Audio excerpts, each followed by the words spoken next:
पिछले 4 महीनों में स्टॉक मार्केट में काफ़ी उथल-पुथल रही और ऑल टाइम हाई जो सितंबर 2024 में स्टॉक मार्केट गई थी, उससे कल भी स्टॉक मार्केट अभी भी वो नीचे ही बंद हुई है। यदि एक पर्टिकुलर इंडेक्स की बातें करें, निफ्टी 100 टीआरआई की बातें करें, जो लार्ज कैप सेगमेंट का इंडिकेटर माना जाता है, तो हम देखते हैं कि कल जो मार्केट बंद हुआ वो अपने ऑल टाइम हाई से अभी भी करीब 12% के आसपास नीचे है।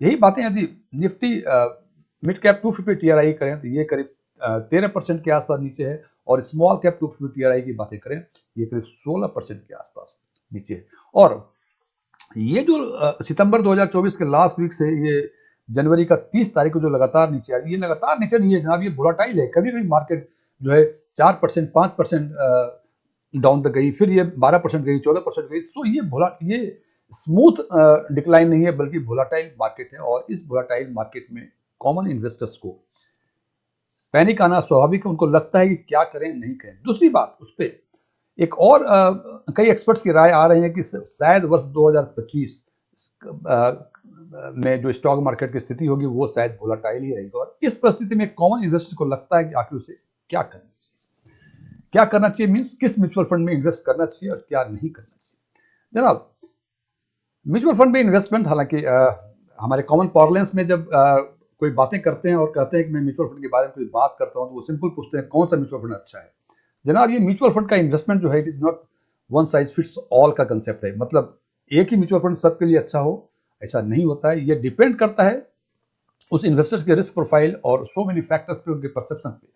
तो उस हिसाब से यदि बातें करें तो नॉर्मल पोर्शन में बातें करें तो इन्वेस्टर्स 4 तरह के होते हैं। एक conservative, balanced, aggressive, ultra aggressive. जैसे कि नाम से बताता है, कंजर्वेटिव मीन्स वो चाहता है कि हमें रिटर्न कम मिले लेकिन हमारा जो कैपिटल है वो लूज ना करे। बैलेंस्ड, वो समझता है कि थोड़ा सा फायदा भी चाहिए, रिस्क भी थोड़ा लेता है। एग्रेसिव, उससे अधिक एग्रेशन। और अल्ट्रा एग्रेसिव, उससे अधिक भाई रिटर्न मुझे मिलना चाहिए चाहे कुछ भी हो जाए। यदि बातें करें हम कंजर्वेटिव इन्वेस्टर्स की, जनाब कंजर्वेटिव इन्वेस्टर्स को म्यूचुअल फंड में मेरे विचार से इन्वेस्ट करना ही नहीं चाहिए। उनके लिए बेस्ट है बैंक के फिक्स डिपॉजिट, पोस्ट ऑफिस के कुछ स्कीम्स, या म्यूचुअल फंड में जाना है तो डेट म्यूचुअल फंड में जाएं जहां की वोलेटिलिटी कम है और ऑलमोस्ट जैसे बैंक्स में और पोस्ट ऑफिस के स्कीम में तो फिक्स रिटर्न मिलता है, डेट म्यूचुअल फंड में भी ऑलमोस्ट फिक्स ये रिटर्न के आसपास ही मिलता है। सो उनको बेहतर है वो जाएं पोस्ट ऑफिस में या बैंक के फिक्स डिपॉजिट स्कीम में या डेट म्यूचुअल फंड्स में।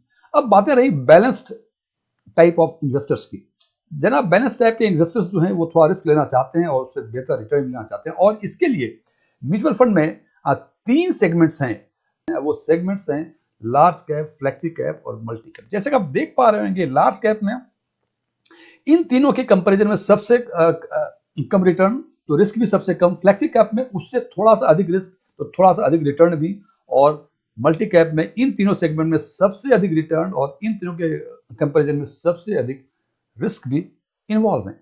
तो हम आज बात करेंगे इन तीनों सेगमेंट्स की और देखेंगे कि इस सेगमेंट्स में कौन से फंड्स में हम इन्वेस्ट कर सकते हैं। सबसे पहले बात करते हैं मल्टी कैप फंड की। मल्टी कैप फंड में इन्वेस्टर्स को एक बहुत मिसकंसेप्शन है। जब मल्टी कैप सेगमेंट में फंड को शॉर्टलिस्ट करते हैं तो हम 5 साल, 10 साल, 15 साल का रिटर्न के बेसिस पे, CAGR के बेसिस पे हम उसको शॉर्टलिस्ट करते हैं। लेकिन जनाब, आपको ये जानकारी होनी चाहिए कि मल्टी कैप फंड का जो कंसेप्ट आया वो सितंबर 2020 में आया और सेबी ने उन्हें कहा कि जनवरी 2021 से सारे एएमसीज को मल्टी कैप सेगमेंट्स के जो प्रोविजंस हैं वो फॉलो करने चाहिए।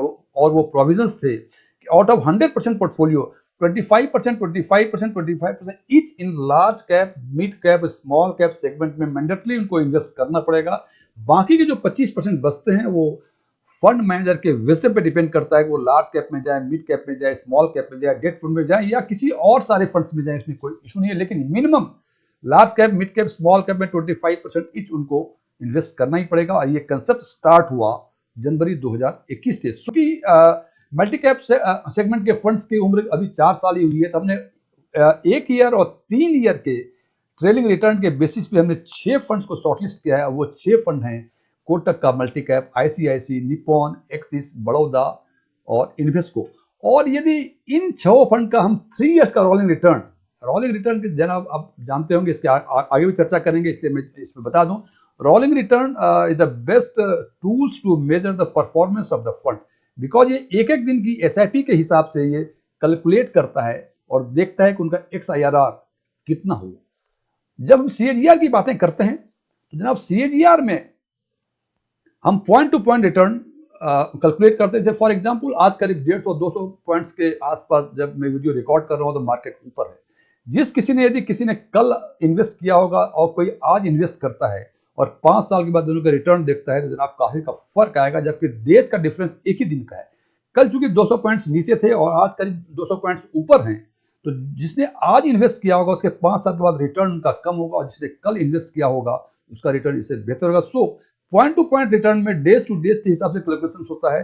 सो इससे बेस्ट वे है रोलिंग रिटर्न देखना, और हमने 3 इयर्स के रोलिंग रिटर्न के बेसिस पे इन 6 फंड्स का जो रोलिंग रिटर्न है सबसे अधिक 24.2% कोटक मल्टी कैप का है, उसके बाद 20% एक्सिस म्यूचुअल फंड्स का है, उसके बाद 15.86 निप्पॉन इंडिया का है, आईसीआईसी प्रू मल्टीफाइड का 13.86% और बड़ौदा पीएनबी परिवार का 13.25%। अब देखना चाहेंगे कि लास्ट 3 इयर्स का जो मल्टी कैप फंड का जो बेंचमार्क है, इट इज निफ्टी 500 TRI 50:25:25 और इस बेंचमार्क का पिछले 3 साल का रोलिंग रिटर्न है 15.34%। अब सबसे पहले देखते हैं कि ये फंड जो 1 ईयर और 3 ईयर के रिटर्न बेसिस पे हमने शॉर्टलिस्ट किया, उनका 3 इयर्स का रोलिंग रिटर्न इस एवरेज से कौन कौन अधिक, तो देखते हैं कि सबसे अधिक जो कोटक मल्टी कैप का है ये भी एवरेज से अधिक है, 15.86 निप्पॉन का ये भी अधिक है, एक्सिस का मल्टी कैप ये भी अधिक है और इन्वेस्को का 18.21 ये भी अधिक है। इसका मतलब आईसीआईसी प्रू और बड़ौदा पीएनबी परिवार ये दोनों फंड का 3 इयर्स का रोलिंग रिटर्न जो बेंचमार्क का 3 इयर्स के रोलिंग रिटर्न का है उससे भी कम है। तो फर्स्ट फेज में हम इन दो फंड्स को मींस बड़ौदा पीएनबी परिवार और आईसीआईसी प्रू को डिस्कार्ड करते हैं और बचते हैं 4 fund, that is Kotak, Nippon, axis और इन्वेस्को। लेकिन जनाब ये हमने केवल रिटर्न के बेसिस पे, रोलिंग रिटर्न के बेसिस पे हमने फंड को शॉर्टलिस्ट किया है, लेकिन इसमें जो रिस्क इन्वॉल्व हैं वो भी हमें देखना जरूरी है। यहाँ हमने 3 रेशियो को कंसिडर किया है इसको फर्दर शॉर्टलिस्ट करने के लिए, और 3 रेशियो है वो अल्फा, शॉर्टिनो और सार्पे। अल्फा आप जैसे जानते हैं कि बेंचमार्क से कितना अधिक रिटर्न दे सकता है उसकी बातें करता है। शॉर्टिनो है down side risk adjust return, मतलब मार्केट जब नीचे रहता है तो उस पोजीशन में कितना बेहतर रिटर्न देता है, और सार्पे होता है total up and down with risk adjust return. और पी रेशियो बातें करेंगे प्राइस अर्निंग रेशियो के बारे में। ये चौथा कंसिडरेशन है फंड को शॉर्टलिस्ट करने के लिए। तो यहां हम देखते हैं कि निप्पॉन इंडिया जो है, निप्पॉन म्यूचुअल फंड जो है, अल्फा, शॉर्टिनो और सार्पे अपने कैटेगरी में सबसे अधिक अच्छा परफॉर्मेंस दिया है। सबसे अच्छा परफॉर्मेंस दिया है इन्होंने निप्पॉन इंडिया मल्टी कैप ने। और उसके बाद जो बाकी फंड बचे, चूंकि हमने आईसीआईसी का प्रू और बड़ौदा पीएनबी परिवार इसको तो डिस्कार्ड कर ही दिया, तो बचते हैं अब कोटक, निप्पॉन, एक्सिस और इन्वेस्को। इसमें हम देखते हैं जनाब अल्फा की बातें करें तो पहले अल्फा के हिसाब से तो चूंकि अल्फा, शॉर्टिनो, सार्पे तीनों ही बेहतर है निप्पॉन का, और उसके बाद जो सबसे बेहतर अल्फा है वो 9.55 ये कोटक म्यूचुअल फंड्स का है। कोटक म्यूचुअल फंड में एक विशेषता और देखने को मिलती है कि हालांकि अल्फा ना ही शॉर्टिनो ना ही सार्पे निप्पॉन से बेहतर है, लेकिन इनका जो प्राइस अर्निंग रेशियो है 18.96 वो बेंचमार्क के प्राइस अर्निंग रेशियो 26 से काफी कम है। और ये जो price earning ratio Nifty 500 TRI 50:25 है वो 1 मंथ, 3 मंथ, 6 मंथ्स के नियर ऑलमोस्ट लो पे है, और 1 साल, 2 साल, 5 साल का जो एवरेज है उससे बिलो एवरेज है। तो जनाब यदि किसी म्यूचुअल फंड्स का प्राइस अर्निंग रेशियो यदि 26 या 26 से कम है, हम कह सकते हैं कि ये काफी सस्ता है, प्रोवाइडेड उनके बाकी परफॉर्मेंस बेहतर हो। उस हिसाब से कोटक यदि जज करते हैं तो ये सस्ता है, काफी सस्ता है, 18.96, और अपने कैटेगरी में सबसे अधिक लो price earning ratio Kotak multi cap का फंड है। इसका मतलब सस्ता तो है, ये तय हो गई।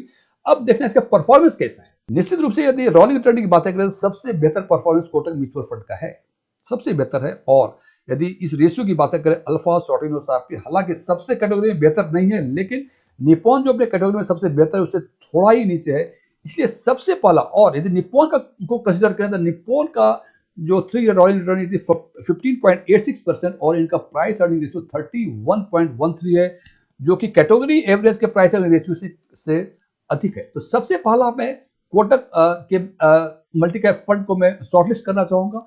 उसके बाद बचता है निप्पॉन, इन्वेस्को और एक्सिस। निप्पॉन इन्वेस्को और एक्सिस की यदि बातें करूं तो हम देखते हैं कि निप्पॉन का हालांकि 15.86 है, एक्सिस का 20 है और इन्वेस्को का 18.21 है। 3 ईयर रोलिंग रिटर्न तो कम है, लेकिन जो इनका अल्फा, शॉर्टिनो और सार्पे है वो इन दोनों ही फंड से बेहतर है। और यदि प्राइस अर्निंग रेशियो की बातें करें तो इन्वेस्को का 48.72 जनाब ये काफी अधिक है, शायद ना चले बिकॉज एवरेज 26 है।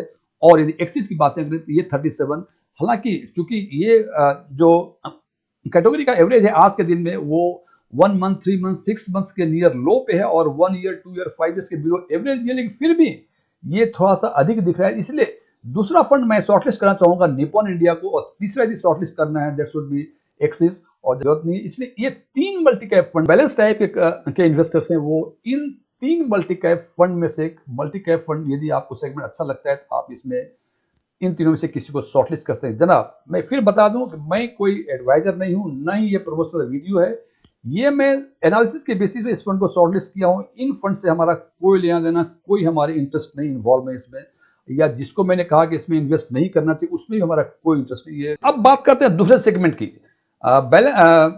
बैलेंस इन्वेस्टर्स के लिए दूसरा फंड जो है वो है फ्लेक्सी कैप फंड। और फ्लेक्सी कैप फंड में हमने 3 ईयर, 5 ईयर, 10 ईयर्स के बेसिस पे हमने वो फंड को शॉर्टलिस्ट किया जो तीनों ही वर्षों में टॉप 10 में रहे। और इसमें हमने देखा कि जो हमने 5 फंड शॉर्टलिस्ट किए हैं वो पराग पारिक का फ्लेक्सी, एचडीएफसी, फ्रैंकलिन, क्वांट और जीएम का फ्लेक्सी कैप। और 3 ईयर रोलिंग रिटर्न के हिसाब के बेसिस से देखें तो सबसे अधिक 20.97 क्वांट का फ्लेक्सी कैप है और उसके बाद 17.97 पराग पारिक का फ्लेक्सी कैप है और थर्ड पोजीशन में it comes to 17.38 JM flexi, Franklin है 16.26 और सबसे लास्ट में पांचवा पोजीशन 15.99 है। और 3 इयर्स का रोलिंग रिटर्न यदि flexi cap fund Nifty 500 TRI को देखें इट इज 14.52%। तो जनाब यहाँ जो भी पांचों फंड 3 इयर्स का रोलिंग रिटर्न के बेसिस पर शॉर्टलिस्ट हुए हैं वो इनके एवरेज जो निफ्टी 500 टीआरआई का जो 3 ईयर का रोलिंग रिटर्न है उससे सारे के परफॉर्मेंस बेहतर है। अब इस हिसाब से ये तो तय किया ही जा सकता है कि इन पांचों फंड चूंकि एवरेज से अधिक है जो बेहतर फंड है। अब यदि रिस्क रेशियो के हिसाब से अल्फा, शॉर्टिनो और सॉर्पे की यदि बातें करें तो हम देखते हैं कि GM flexi in all the alpha, Sortino और सॉर्पे तीनों ही रेशियो अपने कैटेगरी में सबसे बेहतरीन है। Means alpha 11.05, Sortino 3.24, very good, Sharpe 1.44। General इन तीनों के बेसिस पे देखें तो जीएम फ्लेक्सी हमें बेहतर दिखता है, लेकिन जीएम फ्लेक्सी का रिटर्न के बेसिस पे देखें तो यहाँ इनका तीसरा पोजीशन है। सबसे पहला पोजीशन है इनका 20.97 क्वांट का, सेकंड है पराग पारिक का और थर्ड है 7.38 जीएम फ्लेक्सी का। हालांकि पराग पारिक 17.97 है और उसका 7.38% है, करीब करीब आधा % के आसपास का डिफरेंस है। अब यदि पराग पारिक की प्राइस अर्निंग रेशियो की बातें करें, क्योंकि यहां हम देख रहे हैं कि पराग पारिक जो है वो सेकेंड पोजीशन पे आ रहे हैं और प्राइस अर्निंग रेशियो पराग पारिक का सबसे बेहतर है। यदि प्राइस अर्निंग रेशियो हम निफ्टी 500 टीआरआई का देखें तो इट इज 24 के कंपैरिजन में ये 19 है। इसका मतलब ये तो पक्का तय हो गया कि ये काफी सस्ता है, तो परचेस करने लायक है। अब इनका देखता हूं 3 इयर्स के रोलिंग रिटर्न, ये 17.97, हालांकि सबसे हाईएस्ट जो है 20.97 का 3% के आसपास का कम है। अब इसको यही होल्ड करते हैं, फिर देखते हैं क्वांट की बातें करते हैं। क्वांट का 26.2 ये इनका प्राइस अर्निंग रेशियो है और एवरेज पी जो है 24 है, मतलब एवरेज पी जो निफ्टी 500 टीआरआई का उससे अधिक है 16.2। और बाकी परफॉर्मेंस देखें हम 3.34, 1.45, 0.81 और इसकी तुलना यदि करें हम पराग पारिक से इट कम्स टू 4.04 बेहतर है, 1.39 ये उतना बेहतर नहीं है और 0.96 ये बेहतर है। प्राइस अर्निंग रेशियो तो बेहतर है। तो जनाब मैं समझता हूं कि यदि मुझे शॉर्टलिस्ट करने का फ्लेक्सी कैप फंड में तो शायद मैं पराग पारिक को आज भी बेहतर परफॉर्मर मानता हूं इन कंपेरिजन टू क्वांट। और उसके बाद यदि बातें करें हम सेकंड नंबर की, तो यदि एचडीएफसी फ्लेक्सी की बातें करें तो देखें इसका अल्फा रेशियो जो 9.13 ये काफी बेहतरीन है और इसका यदि हम देखें प्राइस अर्निंग रेशियो ये 24.57 और एवरेज पी जो निफ्टी 500 टीआरआई का ये 24, ये थोड़ा सा हालांकि एवरेज से थोड़ा सा अधिक है और ये एवरेज जो है 1 मंथ, 3 मंथ, 6 मंथ और 1 ईयर के लो पे है। जरा ये पूरे एक साल के लोएस्ट पी रेशियो पर है और उससे थोड़ा सा अधिक है। तो हमें लगता है कि सेकेंड नंबर पे यदि और एचडीएफसी फ्लेक्सी कैप का यदि परफॉर्मेंस देखें यहाँ 15.99 है, जबकि क्वांट का 20.97 है। तो हमें लगता है कि यदि एचडीएफसी फ्लेक्सी और क्वांट फ्लेक्सी की बातें करें तब शायद क्वांट सेकंड नंबर पे आए और एचडीएफसी थर्ड पे आए, और फ्रैंकलिन और जेएम फ्लेक्सी में जेएम फ्लेक्सी सबसे बेहतर है बिकॉज इनका पी रेशियो हालांकि सबसे अधिक है इन पांचों फंड में, लेकिन अल्फा, शॉर्टिनो और शॉर्प भी काफी बेहतर है, और जेएम फ्लेक्सी का रिटर्न भी जो है यहाँ 17.38 है। सो जेएम फ्लेक्सी उसके बाद आएगा, और सबसे आखिर में यदि कोई आएगा तो it should be 27.58 Franklin India flexi cap fund का। बैलेंस इन्वेस्टर के लिए तीसरा सेगमेंट जो है वो लार्ज कैप है, और लार्ज कैप की बातें करें तो हमने यहाँ फिर अगेन 3 इयर्स, 5 इयर्स और 10 इयर्स के ट्रेलिंग रिटर्न के बेसिस पे हमने इन 5 फंड को शॉर्टलिस्ट किया है। वो है आईसीआईसी का blue chip, Nippon India large cap, HDFC large cap, Baroda PNB परिवास और एडेलवेसिस का लार्ज कैप। और यदि 3 इयर्स का रोलिंग रिटर्न के बेसिस पे देखें तो सबसे अधिक जो 3 ईयर का रोलिंग रिटर्न है 15.77% है।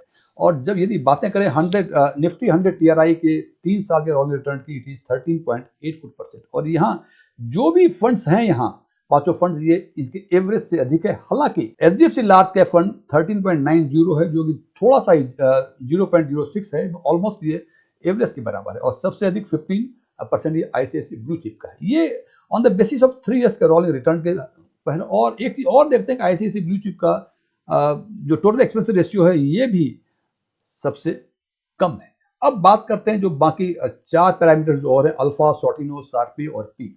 सबसे पहले हम देखते हैं जो हमने येलो किया हुआ है, Nippon India large cap, alpha और शॉर्टिनो अपने कैटेगरी में सबसे बेहतर है।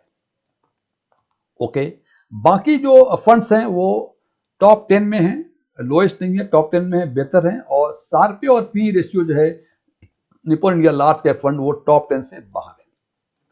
ये बातें हुई इसकी। अब यदि इसको एनालिसिस करने की कोशिश करें तो सबसे सस्ता जो फंड हमको दिख रहा है हमें यहाँ ये 21.21 दिख रहा है हमें एचडीएफसी का लार्ज कैप फंड, लेकिन लार्ज कैप फंड का 3 इयर्स का रोलिंग रिटर्न 13.90% है, जो कि ऑलमोस्ट एवरेज के बराबर है। और यदि मेरे अपने विचार से एचडीएफसी लार्ज कैप जनाब ये एक्टिवली मैनेज फंड है, और 3 इयर्स का जो निफ्टी 100 टीआरआई का रिटर्न है वो इंडेक्स फंड का रिटर्न इतना ही आता है। तो यदि हमें 13.84 के बजाय 13.90% ही लेना पड़े एक्टिवली मैनेज फंड में, दिमाग लगा के इतना हमने एक्सरसाइज किया, उसके बाद हमें 0.06% रिटर्न कराया, तो इससे बेहतर है कि एक्टिवली मैनेज फंड में ना जाएं और हम एचडीएफसी लार्ज कैप में ना जाएं, बल्कि हम इंडेक्स फंड में चले जाएं। सो सबसे पहले तो एचडीएफसी लार्ज कैप फंड हम इन्वेस्टमेंट के लिहाज से एक्टिवली मैनेज फंड है, ये आज के दिन में ये बेहतर नहीं, हालांकि किसी जमाने में ये केवल ये काफी बेहतरीन फंड हुआ करते थे।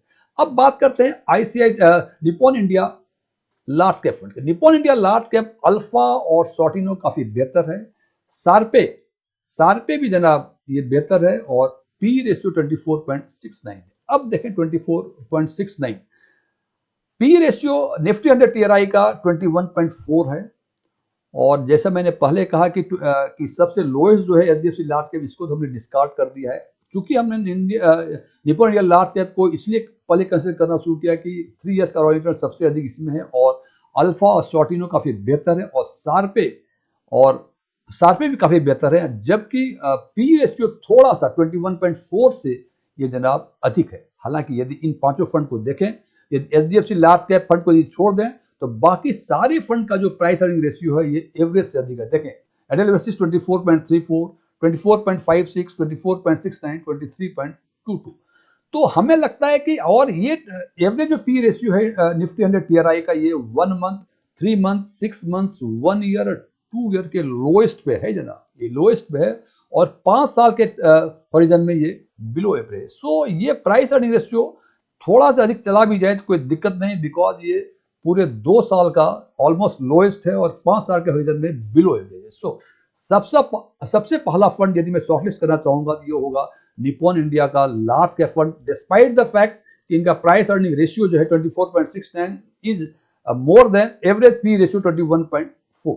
बातें रही दूसरे फंड की बातें करें, यदि हम 3 इयर्स के रोलिंग रिटर्न की बातें करें तो दूसरा नंबर पे आईसीआईसी ब्लू चिप आता है, और आईसीआईसी ब्लू चिप को यदि यहां हम कंपेयर करें, अल्फा 3.85 ये निप्पॉन इंडिया के बाद सबसे बेहतर है, शॉर्टिनो 1.74 ये भी निप्पॉन इंडिया के बाद सबसे बेहतर है, और शार्पे 0.92 ये भी जो है निप्पॉन इंडिया के बाद सबसे बेहतर पोजीशन में है, और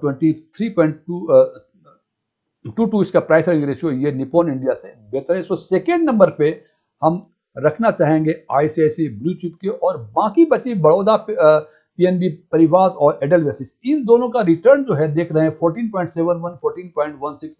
हालांकि बड़ौदा पीएनबी परिवार का करीब 0.6 के आसपास बेहतर रिटर्न है, लेकिन और यहाँ भी जो देखते हैं प्राइस अर्निंग रेशियो भी ऑलमोस्ट बराबर के आसपास है।